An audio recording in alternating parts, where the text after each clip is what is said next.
Assalamualaikum warahmatullahi wabarakatuh, Pak KS. Ya. Terima kasih atas kesempatan yang diberikan waktunya kepada saya.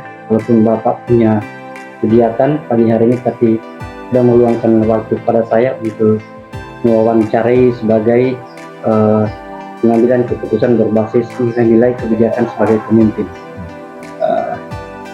Jadi tujuan kebetulan dalam modul 3.1 ada tugas dari kegiatan calon guru penggerak, yakni mewawancarai 2 orang kepala pimpinan di sekolah. Salah satunya adalah salah satu di sekolah saya tempat mengajar. Terima kasih lagi Pak atas kesempatan ini.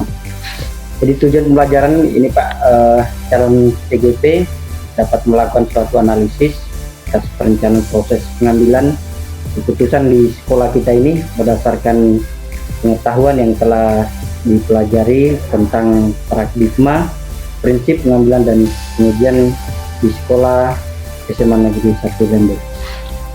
Yang ingin saya tanyakan pagi hari ini, selama ini bagaimana Bapak mengidentifikasi tentang kasus-kasus yang merupakan dilema etika atau bujukan moral di sekolah kita, Pak?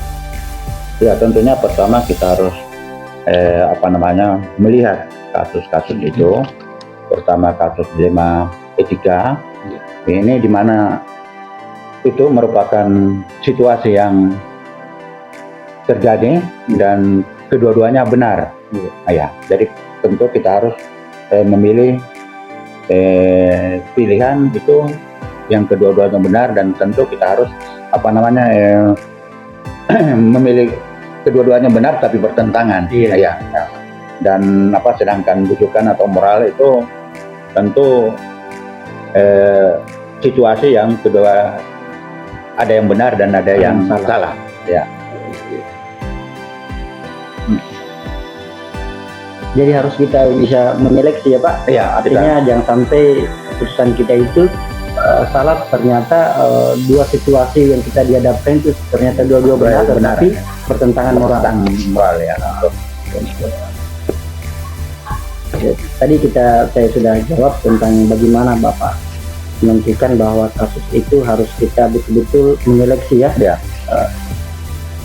Yang kedua Pak, selama ini Bapak mengambil keputusan tentang situasi itu, tentunya Bapak pimpinan sudah bisa mengidentifikasi kasus-kasus di sekolah SMA Negeri 1 kita, terutama untuk kasus-kasus yang dimana ada 2 kepentingan yang sama tapi benar-benar atau sama-sama mengandung nilai kebajikan seperti tanggung jawab, keadilan atau kejujuran, atau seperti apa Pak?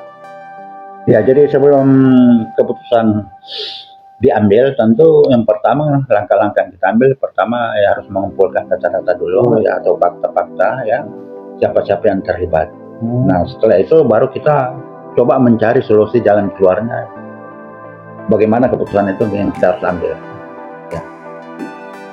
Artinya tidak begitu langsung memutuskan pada saat tidak, tentu kita mengumpulkan dulu fakta-fakta kejadian, kita identifikasi ya, identifikasi dulu ya kasus itu. Bisa jadi mungkin dia lakukan itu mungkin ada sebab dan akibat ya, kan? Ya betul. Betul.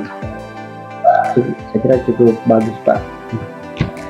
Kemudian yang ketiga, langkah-langkah atau prosedur seperti apa yang Bapak ambil nantinya? Ya, seperti saya katakan bahwa saya pertama dulu kita mengadakan langkah-langkah mengumpulkan fakta-fakta, siapa-siapa yang terlibat di dalamnya ya, persoalan itu, kasus-kasus itu ya. Ya, nah setelah itu baru kita analisis kasus itu. Nah, salah satu membuat alternatif solusi ya, membuat keputusan dan melihat kembali keputusan itu. Setelah identifikasi, kumpulkan data, ya. Kita identifikasi, kita analisis ya. Baru kita buat ambil keputusan keputusan itu. Kemudian yang keempat Pak, hal-hal apa saja yang selama ini Bapak anggap efektif dalam pengambilan keputusan, terutama kasus dilema etika di SMA Negeri 1 Lembur Pak? Hal-hal yang efektif dalam mengambil keputusan kasus ya, Dilema etika adalah dengan menelaah siapa-siapa yang terlibat, sifat urgen bagaimana, mendesak atau tidak ya kasus tersebut, sehingga kasus dilema dapat dicarikan alternatif solusinya. Ya, seperti itu. Jadi kalau misalnya kasus itu harus segera diselesaikan ya, kita selesaikan diselesaikan pada saat itu. pada saat itu. Kalau memang tidak diselesaikan tentunya mungkin lewat rapat. Lewat rapat kita ambil satu mufakat, lewat rapat ya itu yang kita ambil. Sehingga bisa diputuskan secara bersama ya. Secara bersama. Artinya Bapak tidak mengambil keputusan sesaat tidak. Artinya kita ada suatu masalah, kita temukan dulu apakah masalah ini kita putuskan pada saat itu atau kita ambil secara bersama.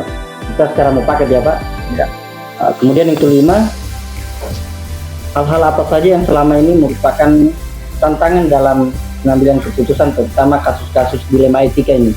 Ya, memang tantangannya berat karena kasus dilema etika ini adalah kasus yang sama-sama benar. Iya. Tetapi ada apa namanya? Ada bertentangan tentang moral. Tentang moral. Iya. Jadi kita mengambil keputusan ini harus apa namanya? Disertai dengan apa namanya? ada yang perlu kita dahulukan, yang persoalan-persoalan itu. Juga adanya orang-orang yang atasan langsung terlibat ya, dan bagaimana cara, tapi harus ada yang didahulukan seperti itu. Kemudian yang ke-6 Pak, apakah Bapak memiliki sebuah tatanan atau jadwal dalam menentukan atau memutuskan sebuah kasus terutama dilema etika untuk menyelesaikan dilema etika itu Pak? Ya, saya kalau untuk menyelesaikan persoalan-persoalan atau kasus-kasus dilema etika itu tidak mempunyai jadwal khusus, tidak ya. Tapi apa namanya, ada tata kelola yang apa namanya, tata kelola yang dengan menganalisis dan mempertimbangkan dan dimusyawarahkan oleh beberapa teman guru misalkan yang berkepentingan lah di situ. Ya. Artinya tidak ada jadwal ya langsung. Tidak ada jadwal. Ya. Kalau bisa diselesaikan itu hari. Itu hari juga diselesaikan ya.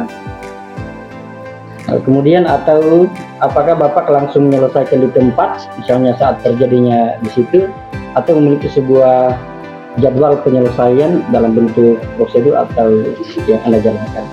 Ya, kita melihat dulu apa namanya persoalannya, berat ringannya persoalan itu. Ya, kalau mungkin hari itu bisa kita tuntaskan, kita tuntaskan hari itu. Kalau tidak bisa, tentu kita harus bawa di rapat dewan guru, kita putuskan. Tentunya melibatkan mungkin wakasek. Iya, wakasek kesiswaan ya, kita ya. Benar, semua apa namanya jajaran sekolah itu yang kita libatkan. Sehingga keputusan itu bisa diputuskan secara mufakat ya, secara mufakat. Kemudian yang ketujuh Pak, adakah seorang atau faktor yang selama ini mempengaruhi atau membentuk Bapak dalam mengambil keputusan atau dilema ini? Tentunya saya sebagai pimpinan ya tidak akan terpengaruh dengan pihak-pihak lain, tetapi saya tetap akan mendengarkan apa namanya masukan-masukan dari teman-teman, terutama misalnya kalau persoalan itu ada persoalan siswa, tentu saya akan mendengarkan dari BK dan apa namanya dari guru dan wakasek kesiswaan dan wali kelas. Iya. Artinya Bapak di sini tidak memutuskan secara pribadi ya, betul. Atau ada orang-orang tertentu yang mengintervensi tentang kasus itu. Iya.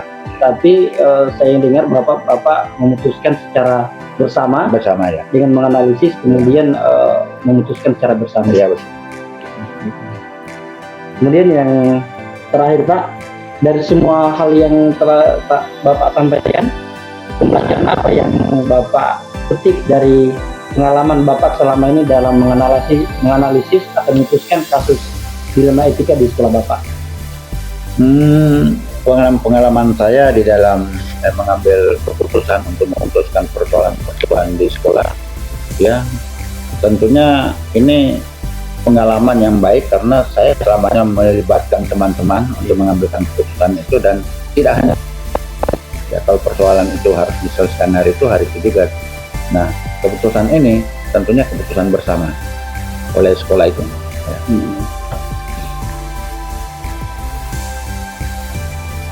Ya. Nah, mungkin ada yang tidak puas, ya, ada yang puas dengan keputusan saya, tapi itu sudah keputusan yang harus diambil oleh pimpinan dan ada keputusan rapat. Tentunya kalau kita dalam memutuskan tidak dari kedua pihak kasus yang dihadapkan, tentunya tidak semua menerima ya. Iya, betul. Tentunya ada yang sedikit kecewa, ada yang mungkin gembira karena menang, artinya senang dengan keputusan itu. Tapi kita usahakan mungkin terjadi ketidakpuasan seseorang. Tapi pada intinya keputusan yang kita ambil memang harus berpihak kepada murid atau mungkin di warga sekolah ya Pak? Iya, betul. Iya. Saya kira cukup Pak untuk hasil wawancara. Sekali lagi saya terima kasih atas kesediaan Bapak. Walaupun Bapak ada kepentingan lain untuk rapat pagi hari, tapi sudah memberikan kesempatan kepada saya untuk mewawancari tentang pengambilan keputusan sebagai pimpinan di sekolah ini.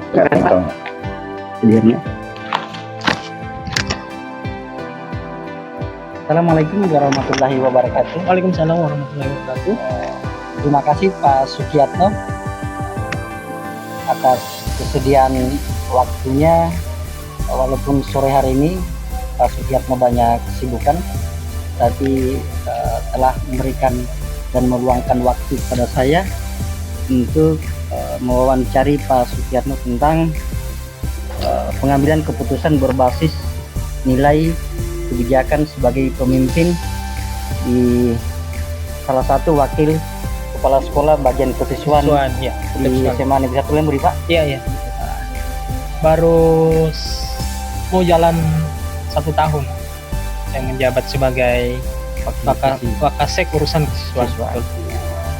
Jadi kebetulan di Guru Penggerak ya ada tugas yang diberikan kepada kami untuk mewawancarai di sekolah tentang pengambilan kebijakan atau keputusan di sekolah SMA Negeri 1 Lemburi. Yang ingin saya tanyakan Pak Sukiyatno terkait proses pengambilan keputusan, kebetulan Bapak memegang jabatan sebagai wakil. Tentunya banyak kasus-kasus yang dihadapi di sekolah. Ya, secara tidak langsung ya Pak. Ya, seperti kalau istilahnya ibaratnya Wakasek kesiswaan, hadapannya adalah permasalahan atau kasus ya siswa ya. Iya.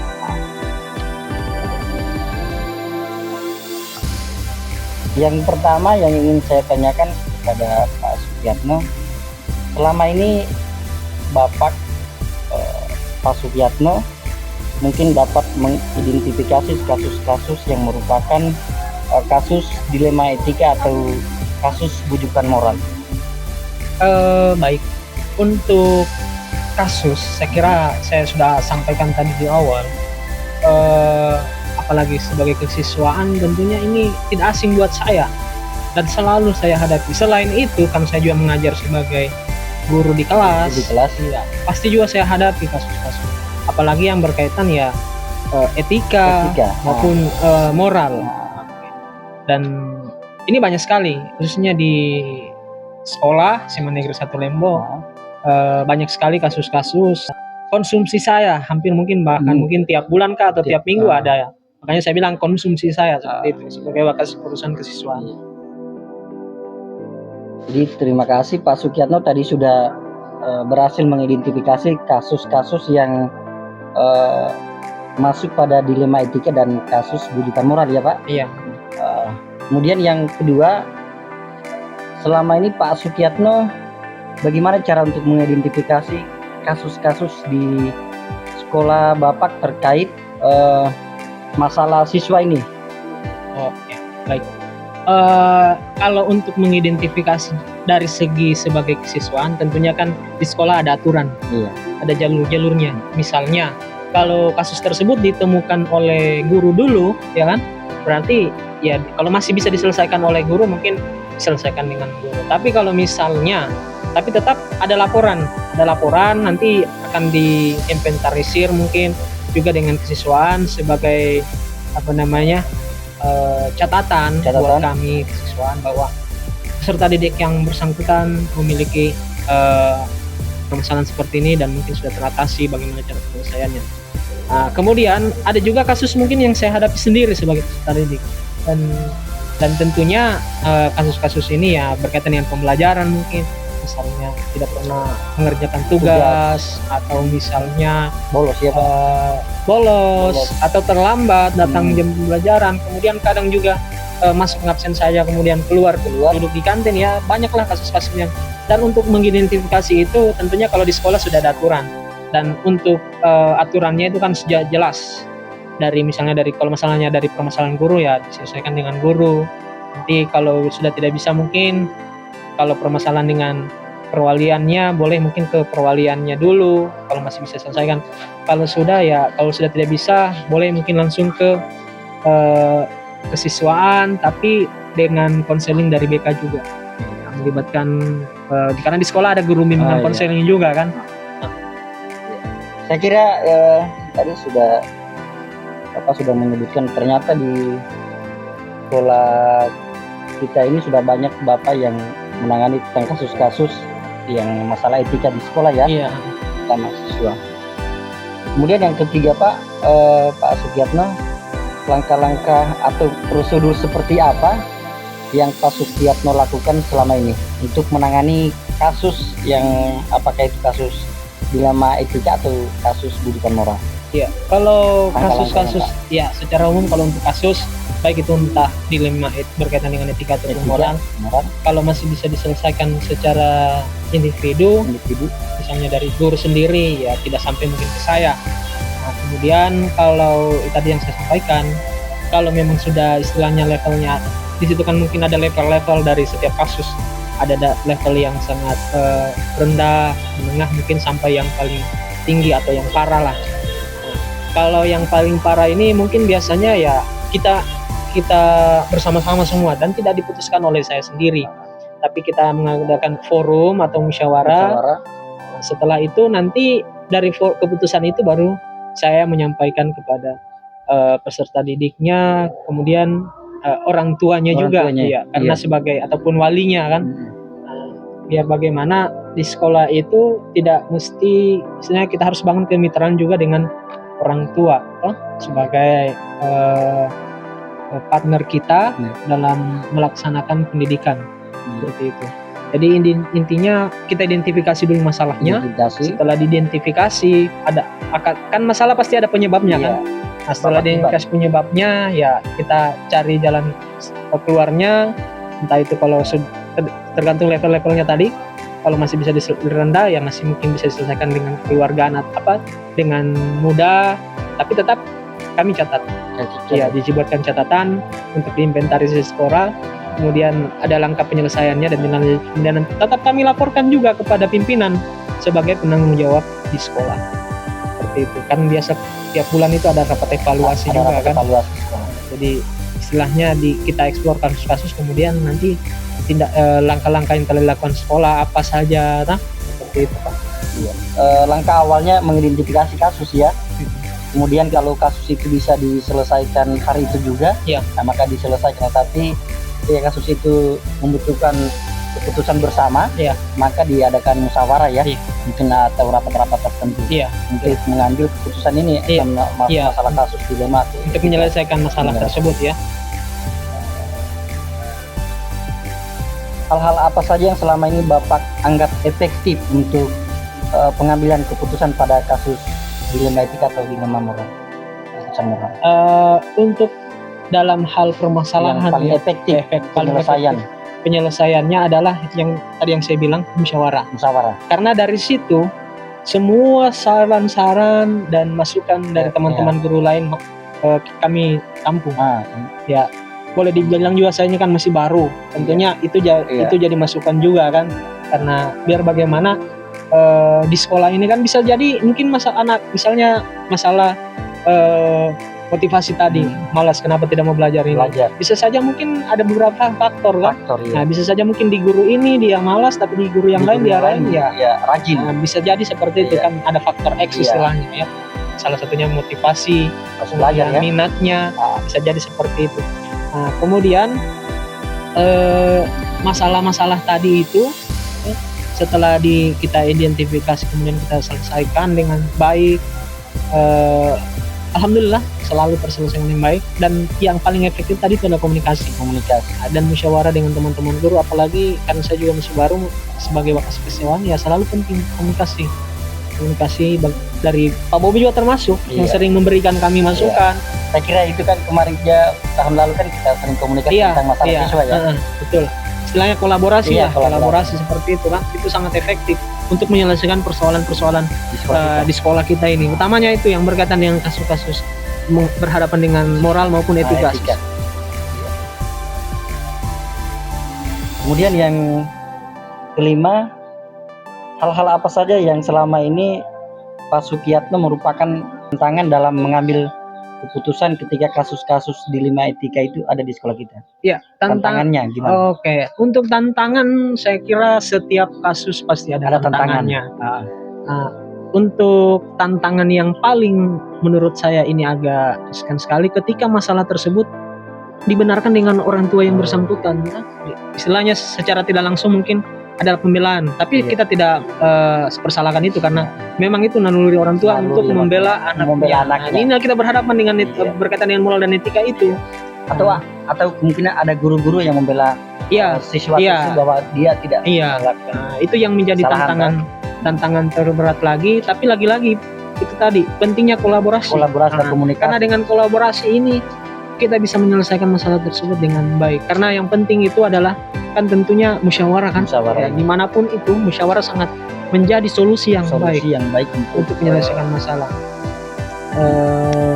Apalagi kalau di sekolah ini kan ya tentunya individu itu beragam ya, dan banyak sekali dan banyak sekali siswa kan beragam ya. Begitu juga orang tuanya. Guru-guru juga apalagi guru. Iya, seperti itu. Kemudian yang keenam, apakah Pak Sukiyatno dalam mengambil keputusan ini adalah sebuah memiliki tatanan atau jadwal untuk memutuskan atau menyelesaikan masalah etika atau moral? Ada jadwal untuk menyelesaikan masalah? Ada seperti jadwal khusus seperti itu ya. Prosedurnya seperti itu. Untuk masalah tadi saya sudah sampaikan di awal juga kan, untuk prosedurnya kalau bisa diselesaikan secara langsung ya silakan langsung. Namun untuk dalam setiap kasus-kasus yang ada di sekolah itu kan kita di sekolah selalu kita explore setiap tahun setiap bulan maksudnya. Setiap bulan ada rapat. Di situ juga disampaikan kasus-kasus seperti ini supaya jadi pelajaran buat teman-teman, pemahaman baru buat teman-teman dan bagaimana cara menyelesaikan. Tapi kalau untuk bilang jadwal khusus ya tentunya kecuali masalah tersebut itu sangat berat ya, tentu kita harus menjadwalkan lagi. Mungkin ke dalam rapat kita mungkin biasa ada rapat khusus kan. Misalnya pelanggaran siswa ini sangat berat sekali. Jadi bisa saja mungkin kita jadwalkan, kemudian kita buat rapat dengan teman-teman guru. Kita undang juga orang tuanya. Karena itu penting sekali. Jadi intinya tidak ada jadwal, tetapi ketika ada masalah kasus langsung diselesaikan pada saat itu. Tapi jika kasus itu bisa diselesaikan dengan bersama, maka diadakan rapat ya. Iya, betul itu. Untuk di keputusan bersama. Iya. Kemudian yang 7, dalam Pak Sukiyatno mengambil keputusan, apakah ada seseorang atau faktor-faktor yang selama ini mempengaruhi atau mengintervensi Bapak ketika mengambil keputusan? Nah, itu tadi yang saya bilang dalam tantangan itu. Faktor dari orang tua atau keluarganya atau walinya peserta didik, kemudian faktor dari teman-teman guru juga. Tapi yang jelas saya berpikir begini, aturan yang dibuat di sekolah itu kan bersama-sama. Bukan dibuat oleh saya, bukan dibuat oleh sekolah ataupun Bapak. Tapi ini dibuat dan kami buat, direncanakan bersama-sama dan dimatang bersama orang tua, kemudian masyarakat yang pemerhati pendidikan, tokoh-tokoh pendidikan kami undang. Jadi saya pikir aturan yang telah ditetapkan di sekolah itu sudah bagus, tinggal bagaimana penerapannya. Karena ini yang jadi masalah dalam penerapannya memang. Sehingga kita berhadapan dengan yang namanya dilema-dilema tadi, baik itu etika maupun moral-moral kan. Seperti itu.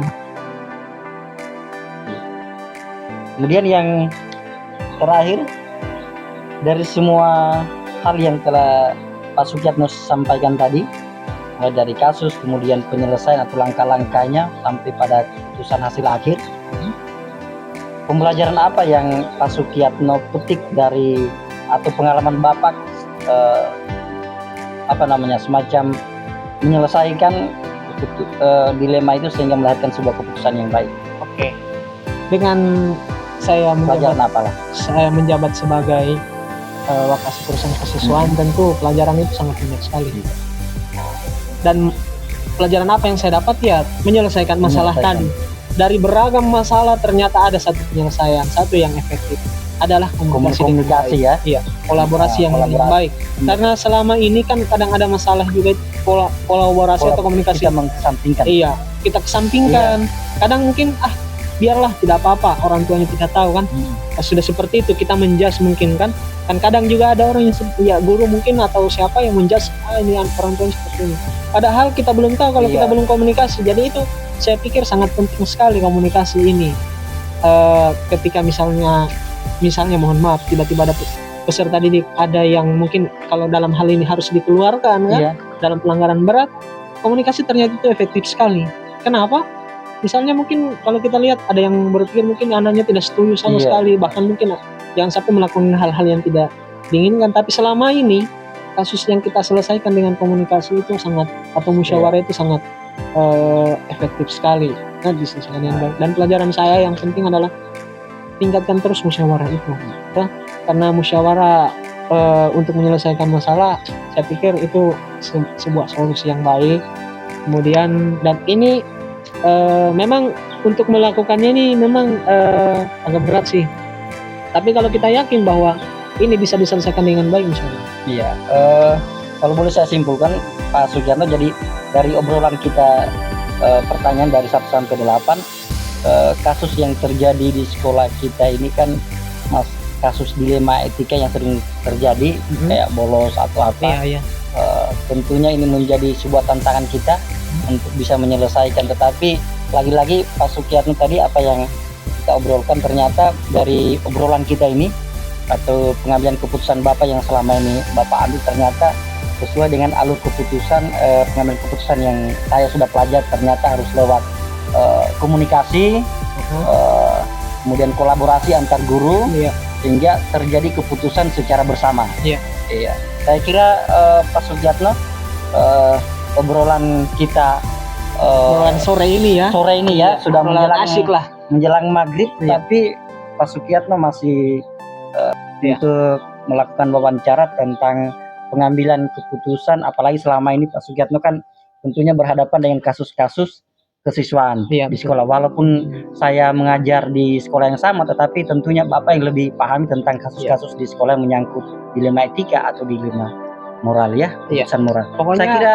itu mungkin. Saya kira Pak, tambahan sedikit, karena kita sebagai peserta didik itu kita tidak ada istilah tidak kalau untuk pendidikan, untuk memajukan pendidikan kita.